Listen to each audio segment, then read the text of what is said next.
This one, for me, this is really something that you can see that the system works. This tree, planted I think 6 years ago, it's Grevillea. It's a tree that brings a lot of mulch, a lot of natural material, and normally when you walk here around, the ground is really hard. You feel it's like a stone. It's like if you walk on beton or something. And here, because of all the mulch that the tree already gave, you feel it's like a little bit of, you can jump, you can feel it's soft. It is with a lot of material. And if you look here at the area, here, look at this. This is what we want to create.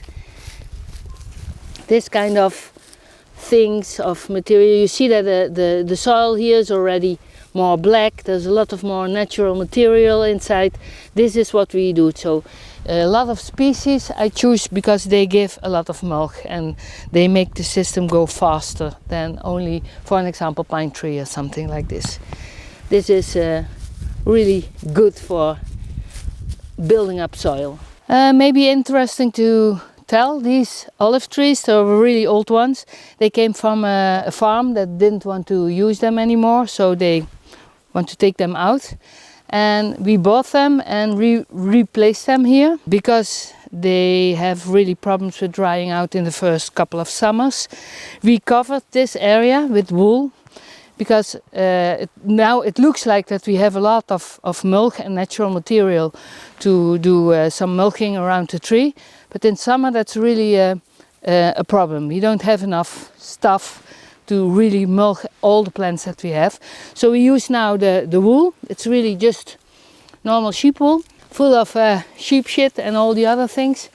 We cover it so that in summer it has a layer for drying out, for the wind, for the sun, and it is organic material because it's a really good fertilizer for the young tree, for the young or even the old trees, and it works really perfect.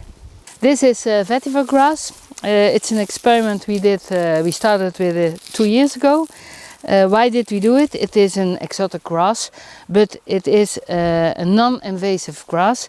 It has a very good root system that goes very deep, till 4 meters I think. Keeps the soil together. And we use it as mulch material, so you cut it and it starts growing again. This is now just before cutting, so you see already that it's necessary because this is from the frost from winter.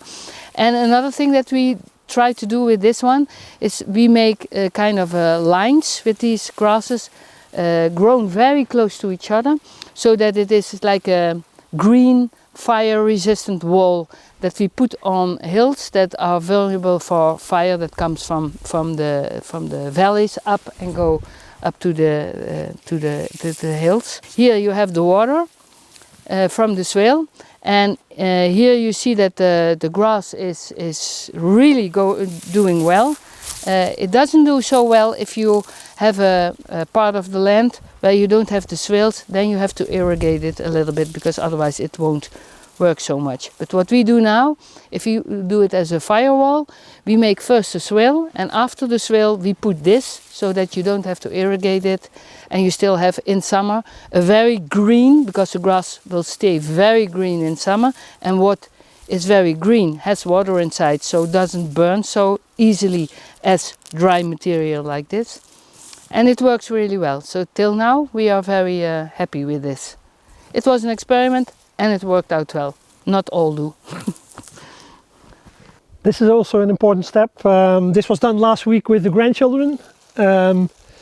Mulching material, and we use this to let's say give the plants much more protection against the sun, and give them some natural ingredients to help the soil improve.